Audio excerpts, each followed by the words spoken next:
பரந்தூர் விமானத்தை பற்றி அளவுக்கு நம்மளுடைய சொல்லணும். இல்லை அரசின் இல்லை அரசின் சார்பில் மாண்பு முதல்வரோ அமைச்சர்களோ அறிக்கை அளிக்கிற போது விவாதம் கிடையாது. மாண்பு உறுப்பினர் இதை பற்றி மென்ஷன் பண்ணுங்க. பால் விலை குறித்து மென்ஷன் பண்ணலாம். நீங்கள் அது குறித்து ஒரு விளக்கம் சொல்ல வேண்டியதாக இருக்குது. அப்புறம் சொல்லலாம். நீங்கள் குற்றச்சாட்டில் ஒரு விளக்கம் சொல்ல வேண்டியது. அந்த விளக்கத்தை இல்லை நான் விதிப்படி படிச்சிடுறேன் உங்களுக்கு. பொது முக்கியத்துவம் வாய்ந்த ஒரு பொருளை பற்றி அமைச்சர் பேரவைத் தலைவர் இசைவுடன் அறிக்கை ஒன்றை அளிக்கலாம். அறிக்கையின் மீது அப்போது எவ்வித விவாதமும் இருத்தல் கூடாது. அந்த விதிப்படி இப்போ அனுமதி இல்லை. அப்போ நீங்கள் இல்லை மானிய கோரிக்கை பேசுகிற போது நீங்கள் இடையில அதை சொல்லலாம். மானிய கோரிக்கை பேசுகிற போது நீங்கள் சொல்லலாம். உட்கார நீங்கள் பேசுங்க. 55 விதியின் கீழ் கவன ஈர்ப்புக்கு நான் உங்கள் பேரை படிச்சுட்டேன். நீங்கள் விருப்பப்பட்டால் நீங்கள் பேசலாம். இல்லாவிட்டால் அடுத்த உறுப்பினர் அழைத்து விடுவேன். கவன ஈர்ப்பு பற்றி குற்றச்சாட்டு இல்லை. ஒரு விளக்கம் வேண்டாம். எந்த விளக்கத்துக்கு நான் அனுமதி அளிக்கவில்லை. 55 விதியின் கீழ் உங்கள் பேரை படிச்சுட்டேன். இல்லை அடுத்த உறுப்பினர் பேரை நான் படிச்சிடுவேன். சொல்லலாம், மென்ஷன் பண்ணலாம். விதிப்படி உங்களை அழைத்திருக்கிறேன். பால் விலை உயர்வு குறித்து படிக்கிறது தான் நீங்கள் படிக்கலாம். மாண்புமிகு பேரவைத் தலைவர்களே, இந்த பால் உற்பத்தியாளர்கள்லாம் இப்போ தனியாருக்கு போய் பால் ஊற்றணுன்ற ஒரு சூழ்நிலை ஏற்பட்டிருக்கிறது.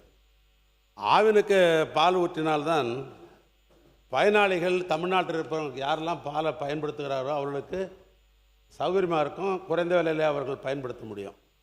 இன்றைக்கி தனியாரில் பார்த்தீங்கன்னா கேரளா அரசு மில்மான்றவங்க 45.27 ரூபாய்க்கு 1 லிட்டர் வாங்குகிறாங்க. அட்சன் ஆரோக்கியா என்பவர்கள் ஏறத்தாழ 42 ரூபாய்க்கு வாங்குகிறாங்க. இப்படி தனியார் பால் உற்பத்தியாளர்கள் இங்கே வாங்குகிற காரணத்தினால் ஆவினுக்கு பால் கொடுப்பது என்பது ஒரு கேள்விக்குறியாக ஆகிக்கொண்டிருக்கிறது. ஒரு வாரத்து காலத்திற்கு முன்னால் முதலமைச்சர் அவர்கள் இங்கே பால் விலை ஏற்றம் குறித்து இங்கே குறிப்பிட்டார்கள். அதில் சொசைட்டியின் மூலமாக 1 ரூபாய் அவர்கள் கொடுக்க வேண்டும், அரசாங்கம் 2 ரூபாய் ஆதார விலை தருகிறது என்று பல சொசைட்டி இன்றைக்கு பார்க்கிற பொழுது அவரால் சொசைட்டியாக நடத்த முடியாத சூழ்நிலை இருக்கிற பொழுது அவரால் 1 ரூபாய் கொடுக்குற நிலையே இல்லை என்கிற நிலை தான் ஒரு பக்கம். இன்னொன்று, இன்றைக்கு பால் உற்பத்தியாளருக்கு எடுத்தோன்னு சொன்னோம்னா அதுக்கு தீவன விலை, அந்த மாடுகளுக்கு வேண்டிய உணவு வகைகள்லாம் பார்க்கறது, புல்லுலாம் பார்க்கிற பொழுது விலை அதிகமாக இருக்கிற காரணத்தினால் அவருக்கு கட்டுப்படி ஆகவில்லை.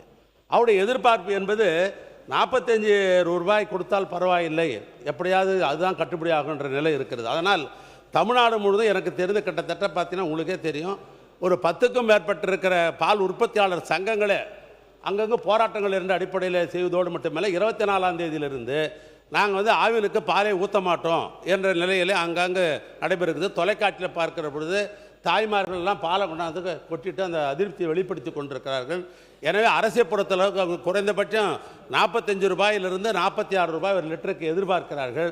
எனவே இந்த அரசு உடனே ஆவினுக்கு பால் வருவதற்கு ஏற்படும். ஏன்னா இப்போ பார்த்தா ஜனவரி 25 இப்போ ஒப்பிட்டு பார்க்கிற பொழுது இப்போ பால் ஆவினுக்கு பால் ஊற்றுவதே குறைந்து விட்டது. அதுக்கு காரணம் அவர்களுக்கு கட்டுப்படியான விலை தரவில்லை என்ற ஒரு குற்றச்சாட்டு இருக்கிறது. எனவே கூடுதலாக இந்த அரசாங்கம் பால் உற்பத்தியாளருக்கு 45 ரூபாய் கொடுத்தால்தான் ஆவினுக்கு பால் வரும், தனியாருக்கு பால் போகாமல் நிறுத்த முடியும். எனவே அரசின் கவனத்திற்கு கொண்டு வருகிறேன்.